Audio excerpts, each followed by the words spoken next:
This is Samsung's new Tab S8, and this is its much bigger brother, the Tab S8 Ultra. In this video, we're going to be doing a quick unboxing of both of these, as well as a size comparison to the Tab S7 Plus and the 12.9-inch iPad Pro 2021 edition. Then, I'm going to show you guys the fastest way to transfer all of your data to these devices, even if that data is coming from an iPhone or an iPad. First, let's start with the unboxing.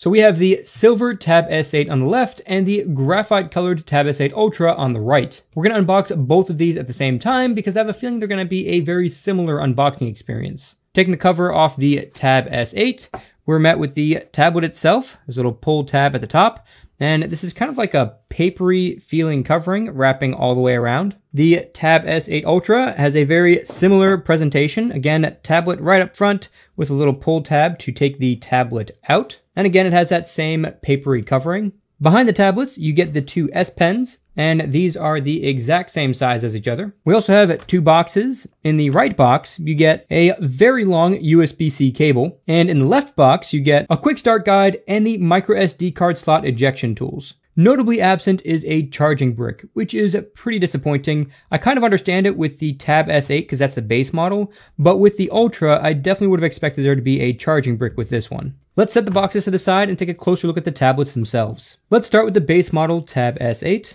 Flipping it over, there's a little pull section here. You can pull that off, and you can go ahead and slide the tablet out. This silver color looks great. It's a very matte finish, which means it's not going to collect fingerprints at all. I'm running my fingers all over this, and I'm not getting a single fingerprint on here, which is awesome. And one of the first things you notice with this tablet is just how light it is.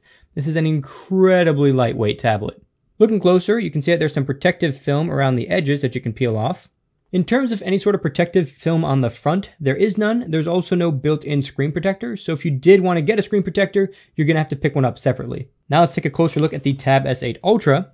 This one is the graphite color, and I must say that personally, I do really like this graphite color over the silver. This also has a matte finish, which means it's not going to pick up fingerprints. It also has that protective film along the edges, and there's also no built-in screen protector on this one as well, so again, if you want one of those, you'll have to pick it up separately. I'm currently using a glass screen protector on my Tab S7 Plus, and this screen protector has been working great, so I'll leave a link to the same brand screen protector, but for these two devices in the description below if you're interested. And one more quick note, I did get the official book cover keyboard for the Tab S8 Ultra. This is the new Backlit keyboard, so if you guys want to see a comparison between this keyboard and the previous gen for the Galaxy Tab S7 Plus, be sure to subscribe and turn on notifications. Seeing the two tablets next to each other, the Tab S8 Ultra is significantly larger than the regular Tab S8. But even with all that extra size, it's surprisingly lightweight. It is not hard to hold this with one hand at all, which is something I was not anticipating when I bought this tablet. Now, to be fair, I don't think I can hold it like this all day long, but for short periods of time, I don't see a problem with this at all. Both of these tablets are also amazingly thin. Let's go ahead and grab some of the other tablets now to do a size comparison.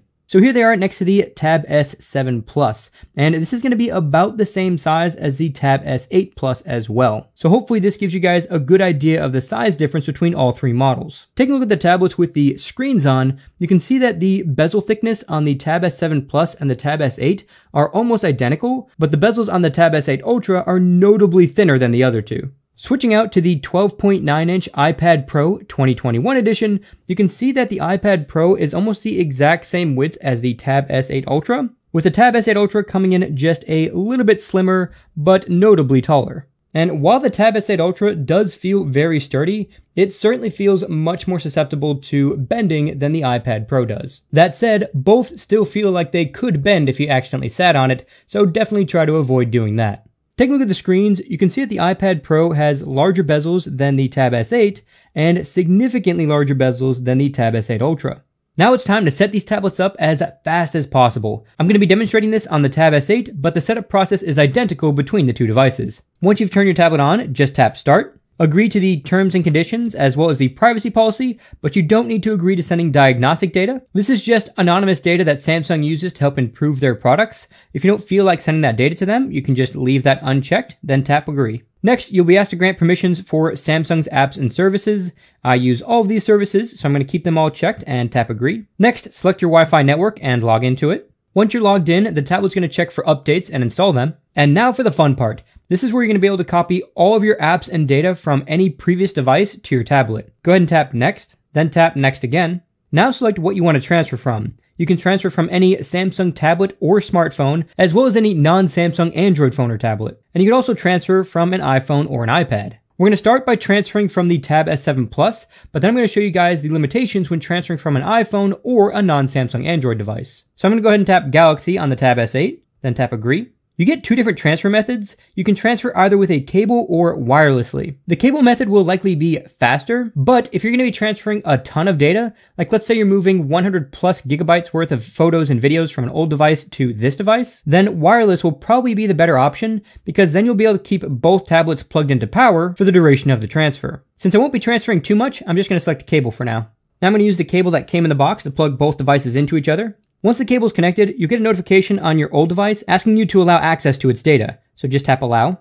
After you allow access, the new tablet's going to search through the old tablet to find anything that it can transfer. Once it's done searching through the old device, it'll give you three different options. You can either transfer everything in one shot, just your accounts, calls, contacts, and messages, or you can customize exactly what you want to transfer. I'm going to go with a custom transfer now, just so you guys can see everything that you can transfer. Once you've made your selection, tap Next. And on the next page, you can see everything you can transfer. At the top, you get the option to transfer all of your accounts, and this includes all of your Samsung and Google accounts. And this will also automatically log you into all of those accounts on the new device, saving you a ton of time. You can also transfer your call logs and contacts. And if you tap this arrow, you can select which specific accounts you want to transfer the contacts from. You can transfer your applications, and if you tap this little arrow on the right, you can select which specific applications you want to transfer. If you see some applications you don't want to transfer, you can just tap them to deselect them. Or if you only want to transfer a few applications, you can tap All in the upper left corner, then tap it again, and that'll deselect all of your applications.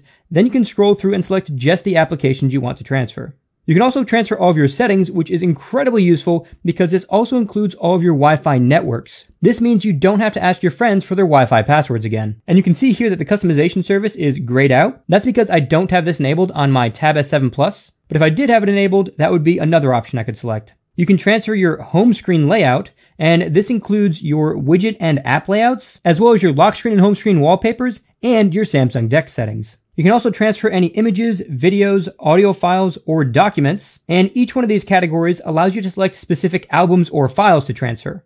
If you're connected to a device that has a micro SD card installed in it, you get another section at the bottom called SD card, and this lets you transfer everything from that micro SD card. And this does still have the option to select specific files or folders to transfer. One limitation I do want to point out is that you can't transfer messages. Fortunately, if you own a Samsung phone, you can sync your messages between your phone and your tablet using a feature called Call and Text on Other Devices. So there's really no need to transfer your messages anyway. That said, this is the Wi-Fi version of the Tab S8.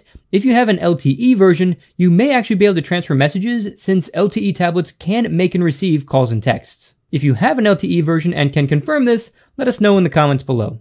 When transferring from an iPhone or an iPad, you have to use a cable. Fortunately, the new iPads use USB-C, so I can just use the cable that came with my Tab S8 to plug them into each other. Once they're connected, you get a pop-up on your iPad asking you to trust the new device. So go ahead and tap Trust, then enter your PIN, then tap Next on the new device, and it's going to search the iPad to find anything that it can transfer. Once it finishes searching through the iPad, you get a list of all the things you can transfer. And while you can still transfer a lot, it's not quite as much as when transferring from another Samsung device. So at the top, you can still transfer all of your calls and contacts. You can also transfer all of the applications, but if you tap this little arrow here, it's not going to give you a list of all the applications to transfer. Instead, it's just going to try to transfer everything, and anything that it can't transfer, it'll let you know what couldn't transfer, and it may give you recommendations for applications that are a close match, but maybe not the exact same. In order to do this, you'll first have to sign into your Google account. And now that I'm logged into my Google account, it'll allow me to make the transfer. You can transfer data from some iPad or iPhone applications, and those include your calendar, any notes that aren't locked, your internet bookmarks, and your alarms. You can transfer your settings, including any Wi-Fi networks.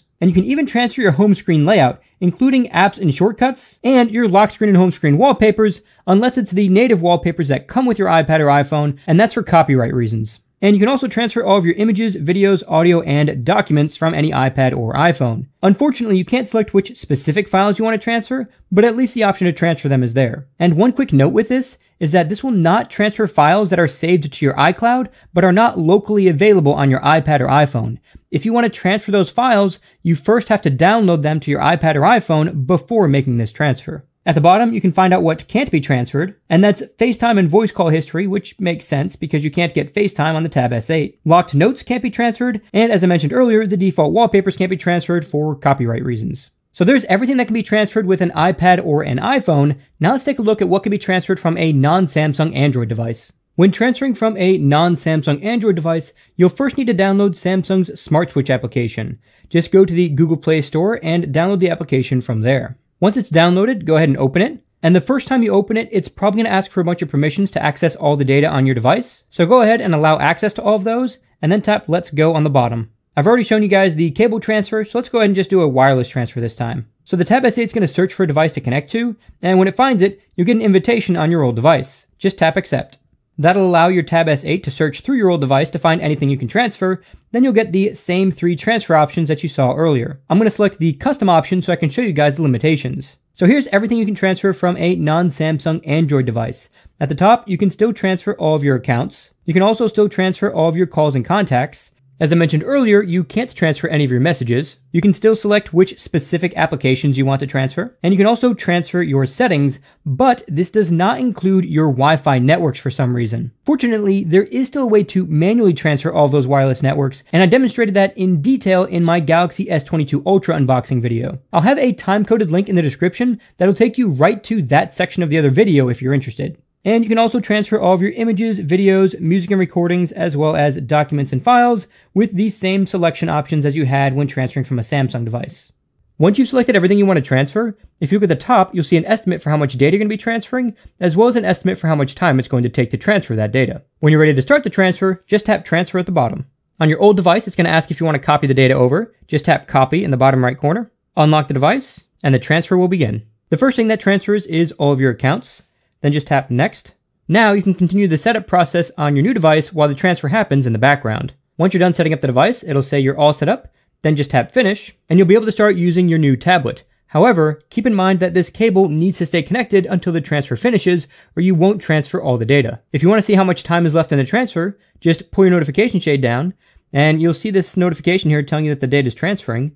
If you tap this little arrow, it'll show you that there's 1 minute left, and if you tap it, you'll get more details on exactly what's transferring. Once the transfer is complete, you'll get a notification on both devices telling you that the transfer is done, but on the new device, it says that it's still organizing your transfer data in the background. And that's because the way this works is the old device takes all of your data and packs it up into a smaller package, then transfers that smaller package over to the new device, which then unpacks it and sorts it onto the new device. That just makes for faster transfers and less time needing to keep the cable connected. So for now, I'm going to disconnect the cable and put my Tab S7 Plus aside. If I tap Go to Home Screen, I can start using my tablet, and if I want to see how much time is left for everything to finish unpacking, I just pull the notification shade down again, and tap this little arrow here, and it'll show me that there's 11 minutes left in the transfer. And if I tap the notification, I can see exactly what it's unpacking. As the transfer completes in the background, you'll actually be able to see all of your applications that are going to be installed. All of the gray ones are the ones that haven't yet been installed, and all the applications in color are the ones that have already been installed. If you already finished setting up your Tab S8 and forgot to copy all the data from your old device to the new device, or you just want to copy data from multiple devices to your new tablet, tap the search icon at the top of your App Store, then type the word Smart, and you'll get a search result called Smart Switch. Tap that, and it'll take you right back to the data transfer application. Now just tap Receive Data, select which device you want to receive data from, and follow the setup process that I showed you guys earlier.